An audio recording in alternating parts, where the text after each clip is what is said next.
Hi, have you had the experience that when you're feeling down, it almost feels as if the low mood is enveloping you? It's as if you're perhaps shrouded in a feeling of heaviness and low mood. Another way that I like to think about depression is that it has a certain magnetic or vacuum quality to it, and it kind of sucks you into it. And sometimes when I'm talking to people, I can just see them, in a sense, slip into an altered state of low mood. So we might be having a conversation, and next thing you know, they just kind of, their eyes move up and they sort of like wander off. So you can kind of see them mentally going to a place that's negative and unhelpful. So, okay, low mood depression has a certain sucking quality. It has a sort of a heaviness, a veiling. It basically, in my opinion, captures your attention to some extent. So what can you do to get out of this capture of low mood?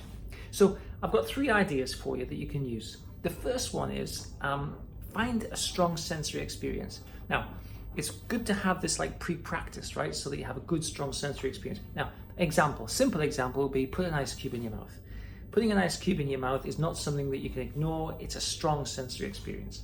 I have had people sit and put their feet in the River Thames in the summer. That's cold. You could take a cold shower, but something that you can do kind of pretty quickly. So playing really loud music could be a thing. Ice cube in the mouth, as I said. Putting your hands and wrists under freezing cold water. Something that captures your attention and makes it impossible for you to think about something whilst you're doing it. So it's that kind of a strong sensory experience. The second thing is do something that gets some mental engagement. So for instance, if you're reading something, focus your attention on reading it. So strong sensory experience and then strong mental engagements. So reading something, so focusing on something. If you're using a mantra, perhaps use a mantra. So something that gets your brain occupied on what it is that you want to be able to do. Something that gives your brain something to chew on, in a sense. And the third thing is physical activity.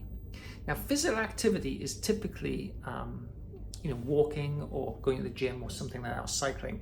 And so that's a really good thing to do, because strong, active physical activity is a really classic antidepressant in many respects. And so it's even recommended by the NHS. So 3 things to do to pull yourself out of low mood. First, strong sensory experience. Second, mental engagement. And third, physical activity. But be careful with physical activity, because if you've practiced at doing it and you do it a lot, you can kind of like fall into automatic pilot, so that your mind is kind of drifting off and being captured by low mood, and you're still doing the physical activity. So something that is pretty attention grabbing, but also pretty intense, so you really can't drift off to low mood while you're doing the physical activity. So 3 tools to pull yourself out of the veil or the suction or the pit of depression. I hope you find this interesting. Thanks for taking the time to watch and listen.